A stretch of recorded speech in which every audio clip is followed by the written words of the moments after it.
Our first series welcomes topic experts using the ISPA 8 investments to frame the conversation, showcasing Scotland's whole systems approach through a long-term health condition lens.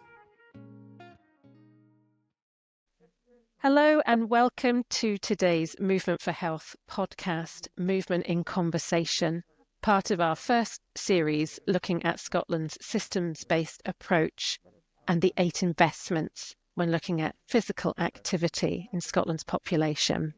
And this episode is focusing in on active sport and recreation, and I am delighted to have an excellent guest to talk us through this topic together, Minister for Social Care, Mental Wellbeing and Sport, Maree Todd. Welcome and hello. Hi there. Hello. Thank you. Thank you, Minister. I'm going to just kick us off with a bit of context, specifically thinking about the recent launch that I was able to be at with yourself and many others of Scotland's Physical Activity for Health framework.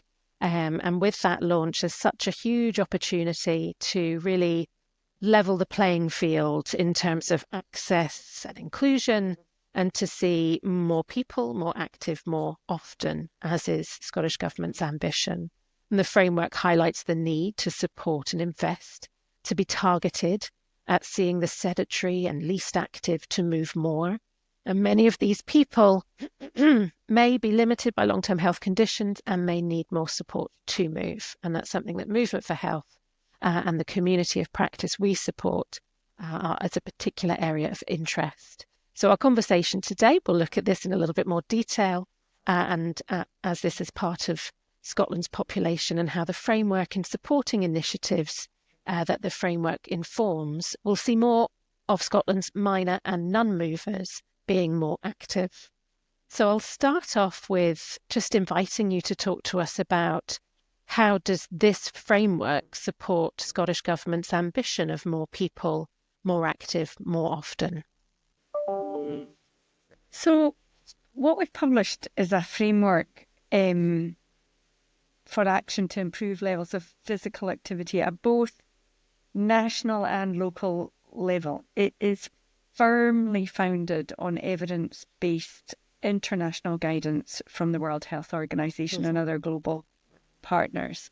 We absolutely recognise, and that was one of the reasons for launching the framework in COSLA, was we absolutely recognise that the delivery of opportunities to be more active takes place at a local level, and that the new framework will provide support for local authorities to ensure that their plans are based on the best evidence of what works. The framework encourages that partnership working, so there isn't a single sector that has the magic lever to pull. I was going to say magic pill, but that seems inappropriate in this context. Health, transport, education, nature, just a huge breadth of sectors are represented, together with local communities, academia, the third sector. And that reflects the breadth of partnerships that are needed to help us to deliver to a variety of individuals and a variety of communities across Scotland. So no one sector can deliver on their own to increase physical activity levels or improve opportunities to be active. We have to work together with all our communities, working right across council services, community planning partners, to really deeply understand local need, local data, local evidence to achieve those 8 outcomes that are presented in the framework. Excellent. It was really great to see COSLA's involvement alongside our national government's voice in this work. And what do you see as more of the significance of that partnership with COSLA? How will this unfold, do you think, against the framework? So it's pretty crucial. They facilitate and support action on the ground, and they will translate the policy ambition into delivery. And we absolutely recognise that local authorities have to consider local circumstances and priorities in their decision making, and that will rightly differ across the country. I always say I'm probably the minister who understands that the best because I come from the rural West Highlands. And we have some amazing assets in our community, but they're not the assets that you would have in the centre of Edinburgh. Of course. And you really have to be aware of that local context. The wider context for the document is work that we're taking forward with the Population Health Framework for Scotland. That's a joint Scottish Government and COSLA publication. The Physical Activity Framework aligns really closely with the aims of the Population Health Framework, and that'll set out how Scottish Government, COSLA, local government, the NHS and partners right across business, third sector and the communities themselves can improve population health and mitigate the aspects of life that contribute to more negative outcomes. So I think it's quite exciting. It's very exciting. It's very exciting and an excellent opportunity as well. Absolutely. Absolutely. I wonder, so obviously this is working with COSLA. Who is going to work with the framework itself, do you think? So who is this framework supporting within there? I'm thinking about planners and multidisciplinary teams. Absolutely. So the key audience is the decision makers at local and national level. That framework provides access to global evidence and the best practice case studies on the kinds of approach that have been demonstrated to work. So there's an awful lot of goodwill to sport and physical activity. There's an awful lot of commitment to it. Sometimes that isn't followed by money because there isn't the clear understanding of investing here would make a difference there. Sure. And I think, we've really struggled. It's about 10 years. It was over 10 years since Christie made it absolutely crystal clear to decision makers that intervening earlier is not even, it's not just the right thing to do, but it will save you money. It's been proved very difficult to make that shift. So I think it will. I think you mentioned planners, and I think they are very important in all of this, and I'm somebody who really believes that if we get the environment right and make it easy for people, then that's easier than, asking people to use their rational brains to understand that this is good for them and motivate them to get out and do it. Exactly. Unfortunately, your rational brain is not as always engaged turned in on. your behaviour, Of course, as you imagine. And actually, the environment is one of the really, simple things that we can do to change behaviour. And it's a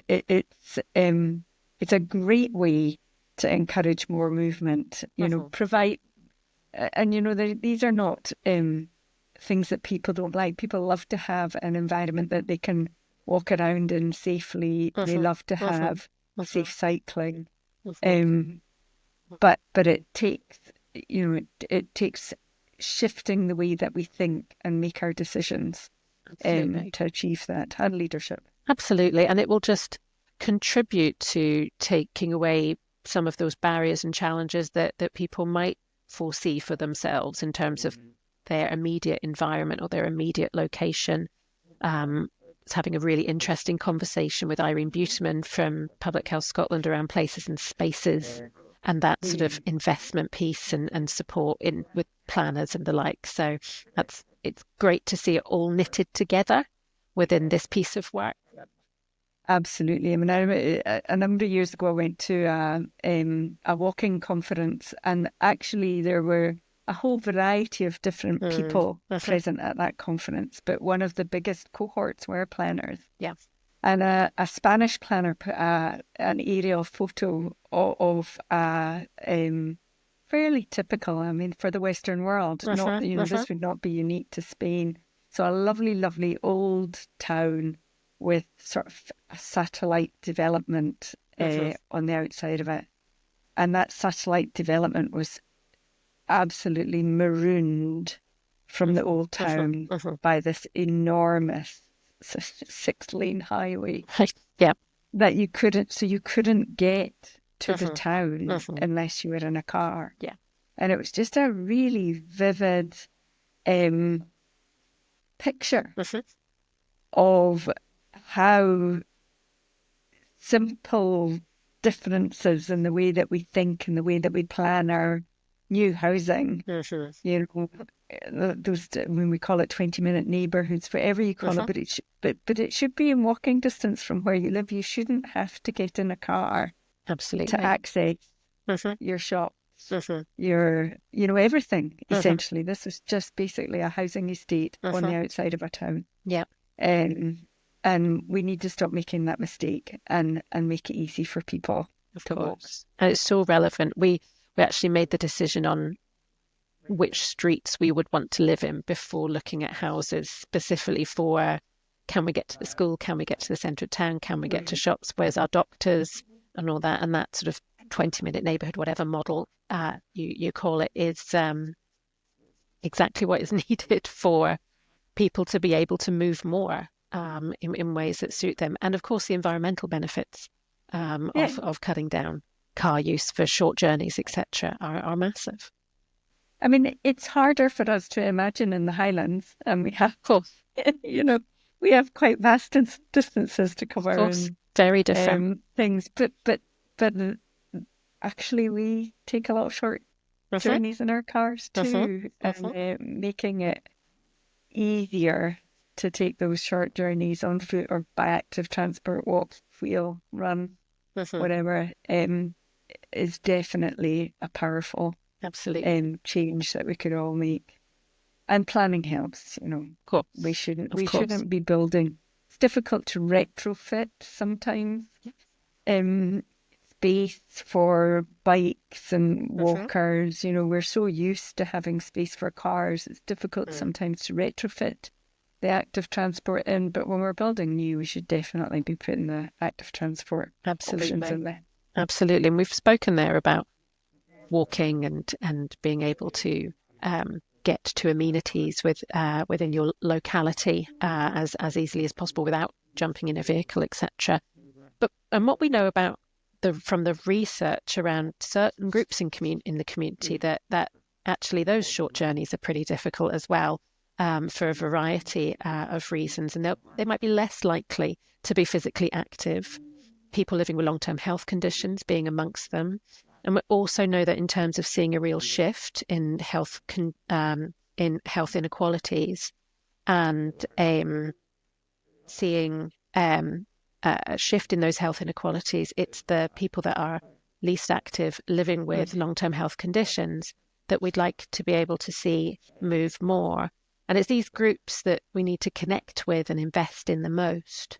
So what commitments can we expect to see from government to the sectors and agencies supporting Scotland's minor and non-movers to be more active? And I think it's crucial to think that potentially these people aren't going to meet the recommended guidelines, for example, for physical activity, but that's not their personal goals. Sometimes it's simply about what they can do is enough, and meeting them where they're at. So how is government thinking about that commitment and what that could look like? So I agree. Those groups may well not meet the CMO recommendations, but actually going from non-moving to moving even just a tiny bit can have the greatest impact. That's right.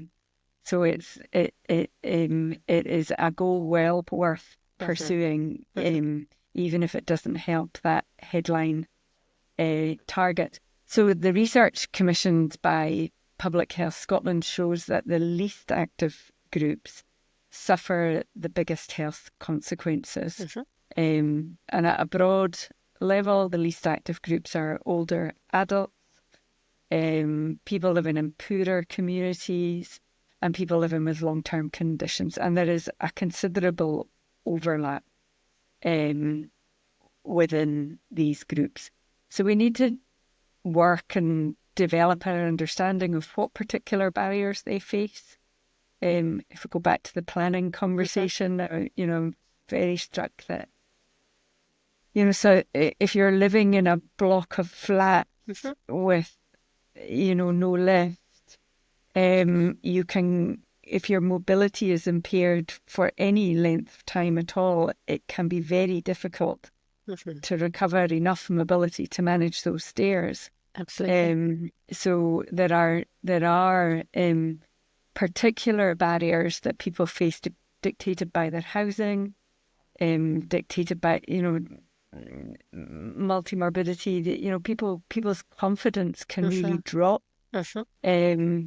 People are frightened of falling sometimes in old age, and actually, keeping up your physical activity is pretty much the best thing that you can do Absolutely. to prevent falls. But I see very much. I think particularly that older age group suffered in the pandemic because they were vulnerable to the virus, were asked to stay close to home and have lost confidence, and that is having an impact on their physical activity. So there's all sorts of barriers that we need to be understanding and finding solutions for.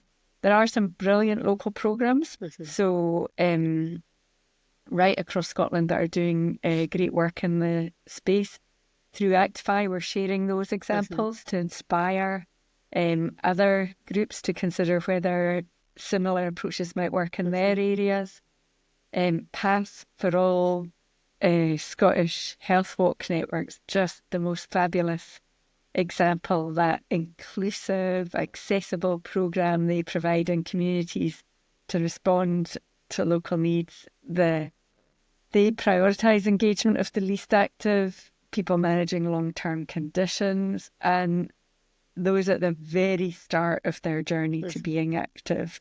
So they just make it really easy for people to join in. And even, as I say, even 10 minutes more activity a week can make a significant difference to people's lives.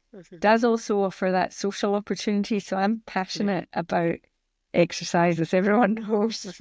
One of the reasons I'm passionate about exercise is the social opportunities it offers. And again, if I go back to the pandemic, we always knew that exercise was good for our physical health. We knew it was good for our mental health. Don't think we quite acknowledged how good it was for our social health. But just think back to that joy you felt when you were out on your 20 minutes walk and you met a neighbour and were able to have a 2-metre distanced conversation with a human outside your household. These are really precious opportunities that people who are unable to get out and move are denied. So it's really important that we pursue those for all sorts of reasons. I suppose the other thing when I'm thinking about movement and physical activity other than sport, passionate about sport, I do, but we need to remember that it doesn't have to be sport. You don't have to be going for a run. You don't have to be playing football.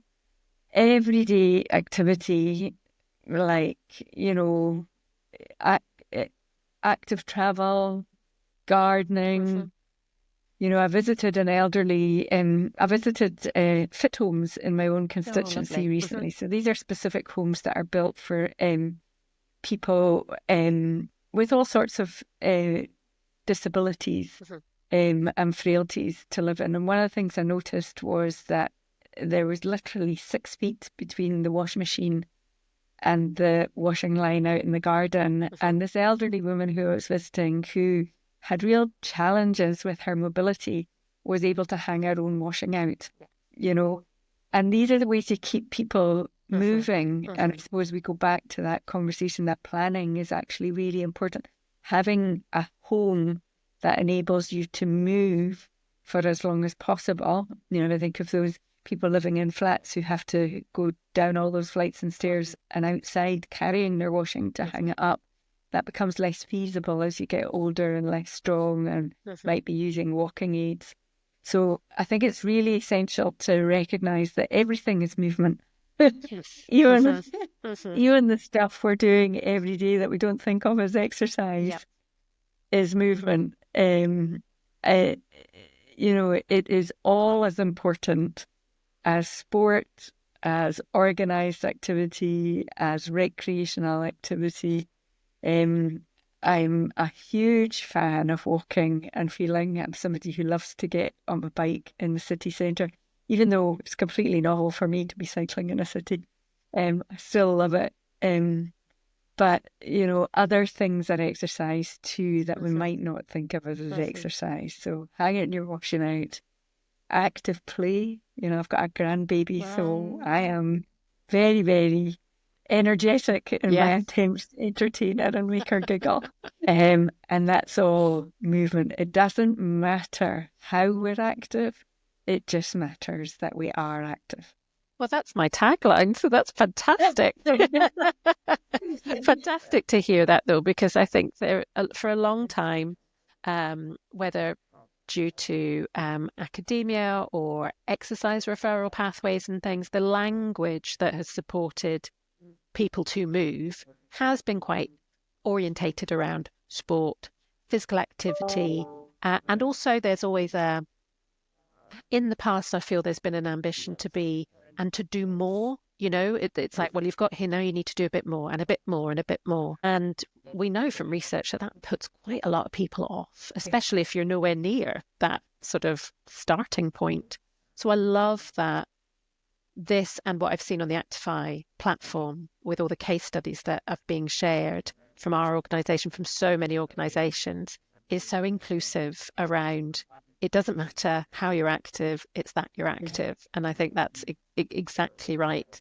And that with that sort of narrative, I do feel we can see a more of a shift for that personal motivation for people who actually might think, oh, actually, maybe I do belong in this space, whereas before, maybe I felt I didn't. So it's really important. And I love the fact that the framework takes on a much more person-centred approach than things before, and the use of case studies and films brings examples to life from across Scotland. And how can our network, so the Movement for Health network, through Pass for All and our other coalition members, how can the network support the framework? So we already mentioned case studies. And I know from the launch of the framework, case studies are open, but people can send more in, can't they? Absolutely. So I would definitely encourage all the members of Movement for Health to use the Actify platform to share examples of the programmes that they're taking forward to ensure that we spread the knowledge, the magic.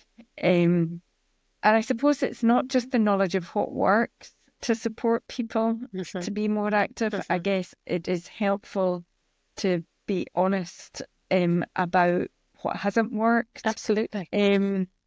So that people aren't starting from scratch all over the country. I think learning what hasn't worked is often every bit as important as learning what works. So I would definitely encourage you all to be sharing on that platform and reaching, sharing your knowledge is just a gift. It will make a big difference right across Scotland. So that would be very, very helpful. Excellent. And I think the framework with this opportunity, it's the start of, it's not the end point, it's the start of something. So that it will be wonderful to see how this grows and develops within the tool that is the framework. So that's sort of the end of my questions around the framework and things. I like to end with some personal insights, if that's all right. No Minister. And the best part of my job has always been hearing stories from people, and especially when movement has meant something to someone.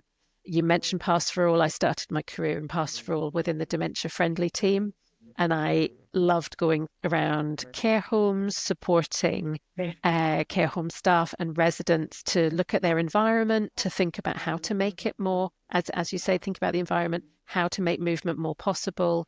Sedentary behaviours rife within care homes, and so it was about that cultural shift away from seats around a room, and it was an absolute joy to see a transformation in people that were given permission to move and look at the sort of the risk versus reward in terms of that falls prevention piece. If you don't use it, you lose it sort of mentality in your strength and balance. So I wondered if you would share something with our listeners today about something an experience that you've had, that you've seen movement have a really positive impact to someone. So if you'll indulge me, I'll give you a few examples, Please because I'm do. in the privileged position You are. of visiting all sorts of different projects and seeing just how the impact that this has on people's lives all over Scotland. So you talked about care homes. Now, very recently, I visited a care home to find out a bit more about the dancing Oh, project. yeah. And oh my goodness. So this is a group that take music and exercise into care homes. And what I saw was a room, so the staff love it as well as Of course. the care home residents. Everyone was having a ball. It's hugely social. It helps. So one of the things was, people knew all the words to all the songs. So these might be people with quite severe dementia who are losing their language, who could still join in and sing. And then the other thing was just the sheer joy on people's faces. And I remember in particular one older lady who was so incredibly elegant. I think she must have been a dancer in her youth, and her face was just lit up with joy as she was sitting, she couldn't stand and join in with the dancing, but as she sat and elegantly moved her arms and times the music, and I just thought, and she was, able to lift her legs up and down as well. So a fair old range of movement, even though she was clearly limited in her mobility. But I can hardly describe the joy that lit up her face, and I just thought that was, you couldn't have asked for more, and everybody was having a good time, which is, that's a far better motivator for exercise than Absolutely. knowing it's good for you. Absolutely. And I love those secondary benefits that things like that example give. So you say like the staff were having a really good time. I often feel absolutely. like support staff are kind of forgotten about in terms of, their own needs and how they would like to have fun. Exactly. So it's absolutely, lovely. and it's been really difficult over the last few years. Yeah. These people are absolutely dedicated and have seen some of our most vulnerable citizens through the toughest of times. So it was really good to see the impact it was having on the staff. The day we launched the framework, so that morning I went out to a project in Western Hales, and I just again saw firsthand how Rambler Scotland, the BME charity Score Scotland, so that real collaboration, also between people that you wouldn't normally expect to be involved in exercise. And they were supporting women from diverse ethnic backgrounds living in Western Hales to participate in activity with other local women and families. And it was really powerful. And I'll repeat, one of the things one of the women said to me, she said, when I first came to Scotland, she said, and I travelled around Scotland in the car with my husband, I was desperately homesick all the time. Yeah. And I was all the time thinking how I could get home. And she said, when I started walking with women in my local area, I realised just how beautiful Scotland is, and I felt like I belonged. And I just thought, again, those hidden benefits that you just couldn't, academics, how would they measure that? How would they capture that?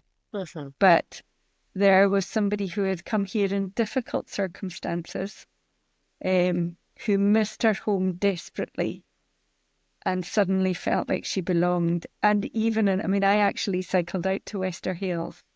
So even in our most urban areas, we have, because they have the canal that goes out right past Western Hales door. So we these beautiful strips. Even in our most urban industrial landscapes, we've got wee strips of beautiful areas to exercise and explore. And, I was high as a kite when I arrived, full of endorphins and dopamine and all the good chemicals because of all the wildflowers I've seen and the wee canal boats that I've passed. So it is, even in the, most deprived areas of Scotland, there are patches of parkland, be they blue or green, that people can access. So that was really powerful.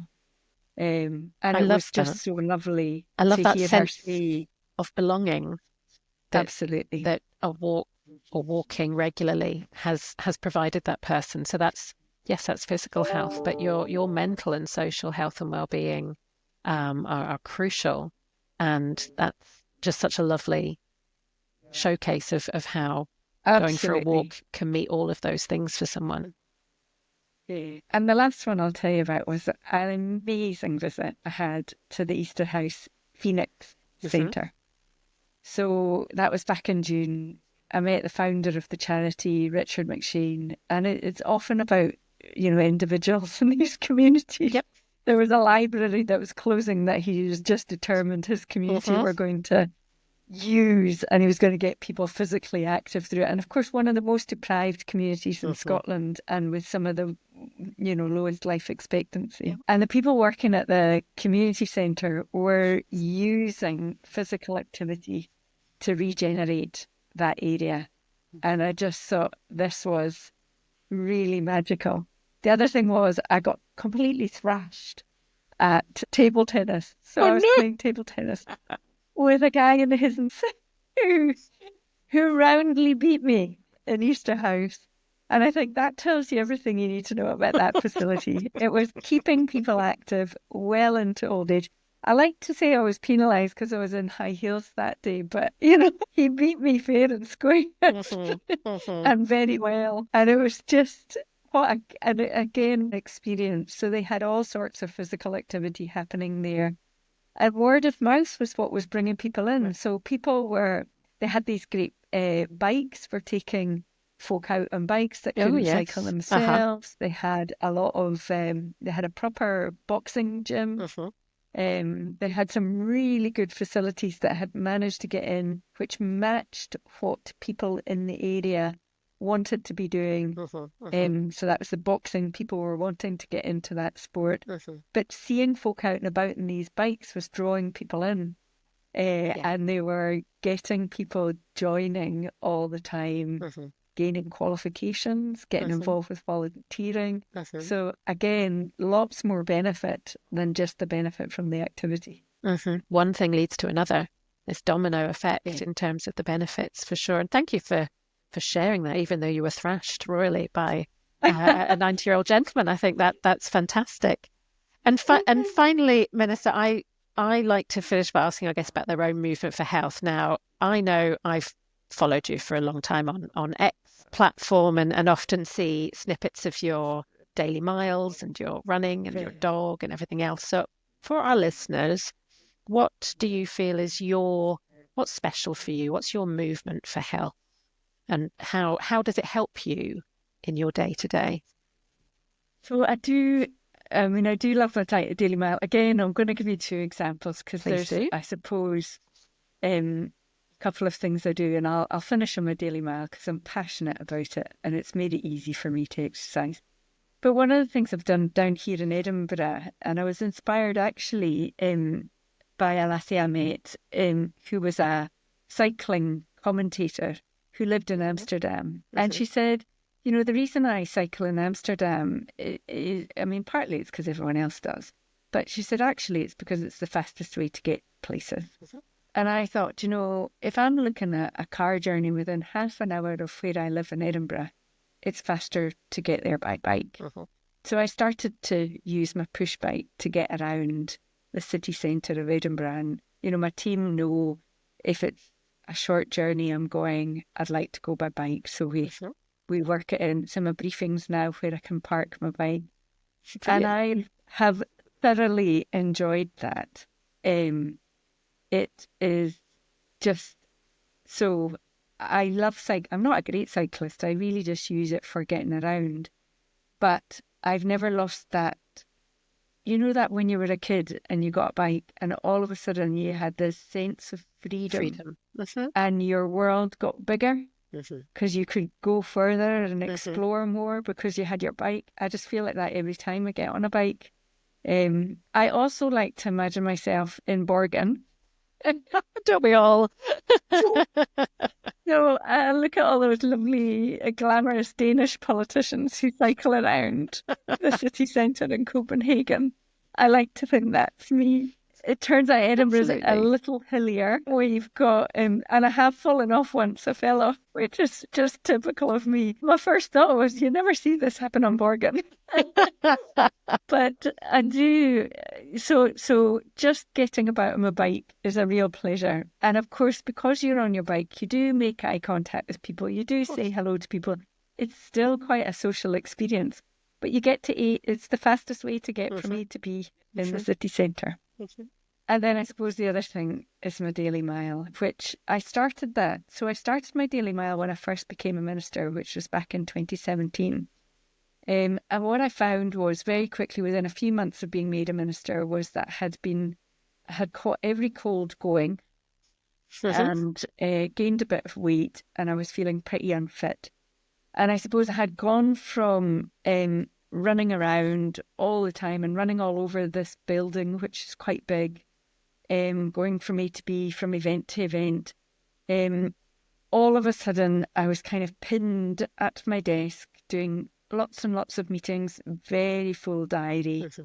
I mean, people, on a busy day, people will bring me my lunch, they'll bring me tea and coffee.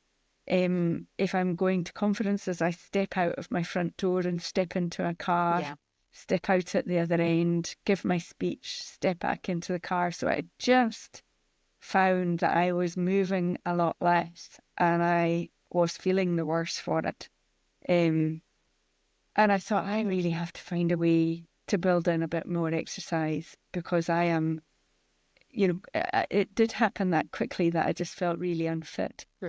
And the Daily Mile, of course, is I was a junior education minister at the time, so I came across the Daily Mile, brilliant invention by a Scottish head teacher who recognised that children, over the course of her career, her children were getting less fit and less strong. And she started the Daily Mile and, within a month there was noticeable differences. They've done brilliant studies of it now. We've got some fabulous academics in Scotland who've properly evidenced that if you want your kids to read and write better, you need to get them moving. If you want them to have confidence, which is essential for education, then you need to get them moving. So there's all sorts of benefits. Anyway, I'd come across the Daily Mile. I thought, I'm going to start doing that. Now, the Daily Mile, strictly speaking, isn't actually a mile. Everyone gets themselves hung up on that. It's the Daily Mile, as it's delivered in schools, is 3 times a week, 15 minutes of exercise. And I decided to do it every day. And largely because I say to people, it's not because I'm totally disciplined or motivated. It is literally because it makes me feel good every day. I'm a hedonistic exercise. I said already, I love that feeling of all those good chemicals that flow through your veins when you exercise. And you do feel fitter and stronger. So I started my Daily Mile, and what is it now? 7 years on, I'm still doing it. So every day I try to get out. I try to run it. If I'm cycling, I'll sometimes cycle. Sometimes at the weekend I have time to do a longer run. If in the winter and I hate it, I'll sometimes do it on the treadmill at the end of work. Just because it's not. So for me, the pleasure is getting outdoors. It gives me a lot more bang for my buck than just exercise. Absolutely. And I suppose those are the bits, and we've talked about a lot of unintended consequences from exercise today. Those are the bits that I have found I really love. So I love the feeling of the sun on my skin, the wind, even the rain each day.